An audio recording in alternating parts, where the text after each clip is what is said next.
qoraal oo qoray wiil dhalinyaro ah oo ka soo jeeda qoomiyadda Oromada isagoo ku sugan Hargeysa isla qoraalkan oo ku saabsanaa Hargeysa inkastoo aan waqti xaadirkan ahayn qoraalkani haddana saameyntiisa xilligan waxa ku soo beegay iyo sababta ugu weyn ee xilligan loo wadwado iyo danta dareen ee laga leeyahay markan ayaynu isdul taagi doonaa iyo guud ahaan qoraalku marka horeba waxa uu ahaa ku soo dhawow daawashada muuqaalka haddii aad nagu cusub tahay nagu soo biir haddaad horna noola joogtayna waad mahadsan tahay aynu gudagallo bilowga iyo biyo dhaca sheekadeenna wiil dhalinyaro oo magaciisa la yidhaahdo Mo Magas kaasoo ka soo jeeda qoomiyadda Oromada sheegana isagu inuu isku xilqaamay ururinta taariikheed ee qoomiyadda uu ka soo jeedo oo uu sheegay inay geeska taariikh bac weyn ku leedahay meelo kala duwan taariikhdeedu ku kala daadsan tahay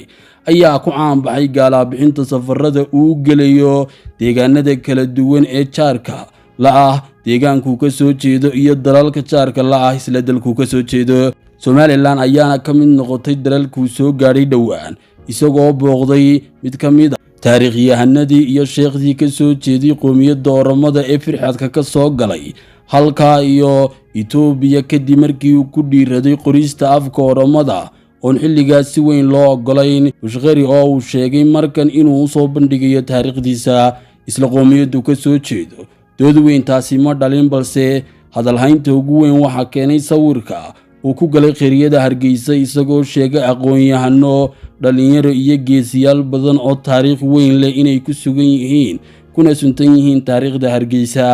waxaanu sheegay Hargeysa oo ah Somaliland sida qoraalku u dhigay inay dhexdeeda ay ka soo bixeen aqoon-yahano iyo geesiyaal fara badan oo isla qoomiyadiisa isagoo sheegay markan taariikhda qarsoon inuu soo bandhigi doono dhawaan ee uu ka soo ururiyay intii uu dhex marayay deegaanada kala duwan ee Somaliland gaar ahaan galbeedka Somaliland oo ay ugu tun weyn tahay Hargeysa oo uga baxay dhanka waqooyi haddaba dooda arrintiisa ayaa dib u soo baxday xilligan iyadoo si weyn loo hadalhayo dhaqdhaqaaqyada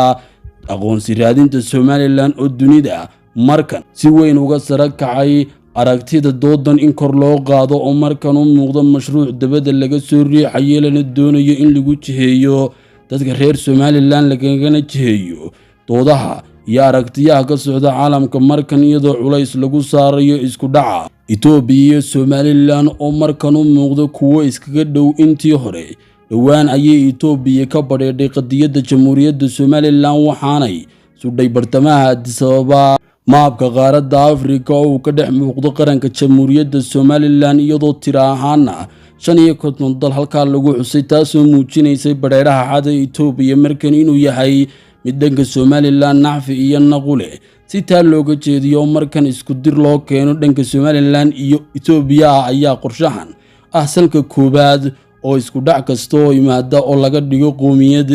inuu noqonayo mid markasta la doonayo in Jaafa iyo Fajr lagu dhex dhigo Itoobiya iyo Somaliland qoomiyadda Oromada oo iyadu asal ahaan ka soo jeeda dalka Itoobiya baacsigeeda Somaliland wuxuu hoos u dhigayaa xiriir kasta oo markan Itoobiya la lahayd Somaliland ama se la rajaynayay inay si unaga badheedho Itoobiya ayaa dalkii koobaad ee xitaa ku dhiiraday inuu soo hadal qaado inuu aqoonsi siinayo Somaliland muddo dhowr iyo 30 sano jirtay taas ayaa Itoobiya laftigeeda culays u keentay iyo duulaano kala duwan oo loo adeegsaday dalal shisheeye oo markan diidan danahooda istiraatiijiga inay ka hor timaado aqoonsi la siiyo Somaliland iyo inay Itoobiya hesho rajadeeda iyo himiladeeda ah inay hesho marin si sharciya ay u marto taasna ay markan horseed ka tahay meesha kaliya ay ka wada shaqayn karaan Somaliland isku dirka Somaliland iyo Itoobiyana waxa uu noqday qorshaha koobaad fikir badan kadib waxa uu noqday Mo Magas qorshaha ugu weyn oo loo adeegsan karo markan kicinta shacabka Somaliland gaar ahaan kuwa caasimadda si markan ay u dhacdo waxyeelo dhex marta dadka shacabka reer Somaliland oo markan loo sheegayo ama se laga dhaadhicinayo fikir aan sax ahayn kaasoo ah in dhulka Ilaahay ku abuuray cid kale qaadan karto inkasta oo xaqiiqada arrintaasi ay tahay waxaan jirin haddana qorshaha ugu weyn ee markan laga leeyahay waa in ictiraafka Jamhuuriyadda Somaliland lagu carqaladeeyo dhanka kalena la isku diro dalka Itoobiya iyo dalka Somaliland oo ah kuwo xiriir wadaaga xuduud wadaaga oo dhanka kalena dhaqaale wadaaga marka aad aragto arrimuhu siday u socdaan iyo fahanka laga haysto waxaad dareemaysaa dadka arrintan sida weyn u fahansan inay ka yar yihiin dadka aan fahansanayn waana tasababtay bal inaynu ka hadallo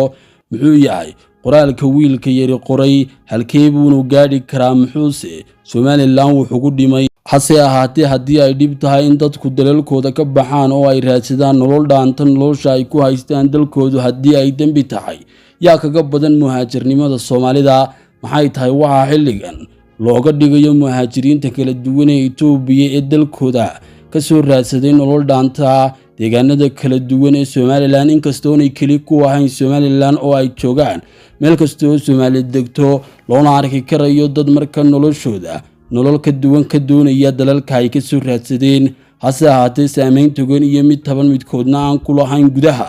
waxaase markan ay u muuqataa arrintan inay tahay qorshe weyn oo si weyn loo soo abaabulay oo la doonayo in lagu waxyeeleeyo amase lagu samcad dilo xukuumadda hadda joogta iyo shacabka reer Somaliland oo dadaalkoodu u muuqdo dhowaan inuu midho dhali doono fahanka foosadan ayaa u baahan fikir badan maxay tahay safarka wiilka yar ee 2 bilood ka hor markan in si weyn looga hadlo iyo in foosadan beejaj waaweyn iyo ciwaano waaweyn oo taageera Somaliland diidku ay markan kor u qaadaan iyagoo sheegaya in Hargeysa gacan gashay iyo dadkii ku noolaa oo ay la wareegayaan dadka Itoobiyaanka khaas ahaan Oromadu waa foosto weyn oo nuxurkeedu yahay sidii madaxa la iskugu gelin lahaa Itoobiya iyo Somaliland Itoobiya ayaa iyadu tan iyo sidii ay heshiiska ula gashay Somaliland sanadkii 2024 bishii koobaad kowdeedii aan marnaba ka noqonin heshiiskii ay qalinka ku duugtay walow aanu hirgal heshiiskaasi ahayn oo aan marin golayaasha sharciga ee Somaliland iyo Itoobiya midkoodna haddana hordhaca heshiiskaasi waxa uu ahaa mid si weyn u gilgilay dunida indhaha caalamkana markan u soo jeediyay qadiyadda jamhuuriyadda Somaliland waxaanay muujisay doonisteeda sare iyo danaynta Somaliland oo haystay Itoobiya oo toddobaadkii hore unbay ahayd markii qariirada maabka Afrika oo ka dhex muuqdo maabka Somaliland laga dhex taagay Addis Ababa tan oo ahayd fariinta tooska iyo dareemista Itoobiya ee markan muhiimadda sare u leh ictiraafka jamhuuriyadda Somaliland haddaba isku dirka Somaliland iyo Itoobiya waa qorshe weyn oo siyaabo kala duwan looga soo shaqeynayo markan dawlado kala duwan iyo Somaliland diid fara badan markan ay daba taagan yihiin kuwaas oo ku bixinaya malaayiin iyo dareen kala duwan oo qiiro jabana fahanka loo baahan yahay in laga qaato arrintan ay tahay mid mudnaanteeda leh si dadku ugu arkaan amase wuxuu dareemaan waa nuxurka barnaamijkeena ficilkiga jawaabkiisa waxa ka horeeya fahankiisa guud iyo qorshaha markan loo dareemi karo arrintaas guud ahaan ka hadalka barnaamijka iyo mowduuceenu intaas ayuu ku ekaa dadkana waxaan u sheegaynaa inay marka horeba ka digtoonaadaan arrimaha xilligan la soo riixayay oo muuqda foostooyinka laga soo giraangirinayo dhanka iyo nacabka jamhuuriyadda Somaliland halkani waa Duriya Films waa madal u banbaxday cadaynta qadiyadda jamhuuriyadda Somaliland taasoon marnaba gelaynin iib